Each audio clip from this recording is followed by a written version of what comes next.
সাংসদ হামলার master mind Lalit ঝা কিন্তু এই বাবুইহাটি হেলাবরতলার এই যে বাড়ির সামনে আমরা দাঁড়িয়ে আছি এই বাড়িতেই ভাড়া থাকতো এবং এই বাড়ির ফার্স্ট ফ্লোরে কিন্তু ললিত ঝা ভাড়া থাকতো। প্রায় 3 বছর যাবৎ কিন্তু ললিত ঝা এই বাড়িতে ভাড়া ছিলেন এবং এখানকার বাচ্চাদের কিন্তু টিউশন দিতেন ললিত ঝা, এমনটাই তথ্য উঠে আসে। খাস কলকাতার রবীন্দ্র সরণির ভাড়া বাড়িতে শিক্ষকতার পাঠ, মুক্তারামবাবু স্ট্রিটে বাবার সঙ্গে গিয়ে দেখা করা।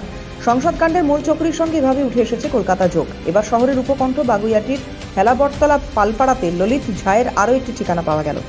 প্রায় 3 বছর ধরে বাবা মা ও ভাইয়ের সঙ্গে এই বাড়িতে ভাড়া থাকতেন তিনি, এমনকি এলাকার শিশুদের পড়াশোনার দায়িত্ব নিয়েছিলেন। স্থানীয় সূত্রে এমনটাই খবর। বাড়ির মালকিনের দাবি, 10ই ডিসেম্বর অর্থাৎ সংসদ কাণ্ডের ঠিক 2 দিন আগে ললিতের বাবা মা ও ভাই বিহারে চলে যান। তবে ললিত কিন্তু পালপাড়ার বাড়িতেই ছিল। 10ই ডিসেম্বর দিল্লি পাড়ি দেওয়ার আগে পড়শিদের সে জানিয়েছিল কয়েকদিনের মধ্যেই ফিরে আসবে। পেশায় শিক্ষক ললিতকে স্থানীয়রা ভালো ছেলে বলেই জানতেন। ইতিমধ্যে ললিতের এই বাড়িতে পুলিশ এসে পড়শিদের জিজ্ঞাসাবাদ শুরু করেছে। ললিত প্রসঙ্গে কি বলছেন তার বাড়ির মালকিন, শুনুন। 3-4 বছর হবে ভাড়া রয়েছে। কি বলে ভাড়া নিয়েছিল? ভাড়া নিয়েছে ওকে আমি ভাড়া দিই না, ও ঘর খুঁজতে ছিল দালালের মাধ্যমে। তা ঘর দিয়েছি, তাই বললাম কে থাকবে, বলছে যে আমি বললাম ফ্যামিলি ছাড়া কিন্তু ভাড়া দেই না। বললো না, আমার মা বিহারে থাকে, আমরা সব বড়বাজারে থাকি, বড়বাজারে বাবা কাজ করে, দাদা, আমরা সব বড়বাজারেই কাজ করি। তা আমরা এদিকে মা আসবে, তো তা মাকে নিয়ে আমরা থাকবো। ওর মার নামে আমি ডিট করেই ঘর ভাড়া রেখেছি। ও 3 ভাই বাবা মা থাকতো। বড় ভাইয়ের বউ দেশে থাকতো, 1 বছর হলো বড় ভাই বউ নিয়ে ক্যালকাটায় ইন্দ্রগোপাল স্কুলের পাশে ভাড়া থাকে। তা এমনি ওরা 4 জনই এখানে থাকতো। সকাল হলে সব বড়বাজারে বাবা পুজো করতে চলে যেত, ভাই ছোট ভাই সোনু ইলেকট্রিকের কাজ করে বড়বাজার চলে যেত, লোহিত বড়বাজারে চলে যেত টিউশনি করতো বলে।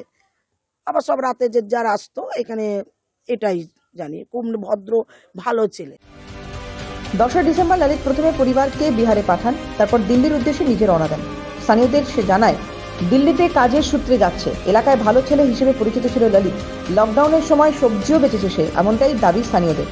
ললিত সহ তার পরিবার অত্যন্ত ভদ্র দাবি বাড়ির মালকিনের। তার আচরণ প্রসঙ্গে আর কি বলছেন বাড়ির মালকিন।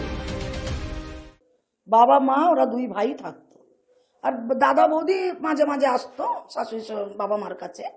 এছাড়া কোনো বাইরের কেউ আসতো না। আপনার বিশ্বাস না করলে অন্য জায়গায় জিজ্ঞাসা করে নেবেন, এলাকায় আরো লোকজন সব আছে।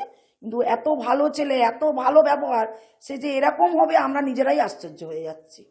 সকাল হলে বড়বাজারে যাচ্ছে টিউশনি করতে বলতো, ওরা বাবা 3 ভাই বেরিয়ে যেত, রাতে সব এসে যে যার ঘরে ঢুকতো। আর এবং রাতে গেটে তালা মারা থাকতো, আমাদেরই কাছে চাবি থাকতো, ওরা কেউ আর বাইরে বেরোতো না। কোনোভাবেই কোনো পার্টিগত বা ক্লাব সংক্রান্ত বা বন্ধু বান্ধব এরকম কিছু? না না না, আপনারা আশেপাশে জেনে নেবেন, ওর সাথে এরকম কারোর সাথে কোনো কথাবার্তা নেই। ওরা 3 ভাই খুবই ভদ্র, মাথা নিচু করে সকাল হলে চলে যেত, আবার রাতে সব বাড়ি ঢুকতো। স্থানীয়দের দাবি খুব ভালো ছেলে, আচার ব্যবহার খুব ভালো ছিল, বুঝতেও পারেনি এ ধরনের কাজ সে করবে, দাবি এক পড়শি। স্থানীয় এক যুবকেরও দাবি শিক্ষকতা করতো, কলকাতায় পড়াতে যেত, এসব খবর পেয়েছি।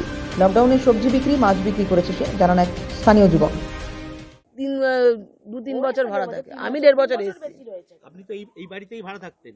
এই বাড়ির ওপরে থাকি আমি। ললিত থাকতো নিচে? হ্যাঁ।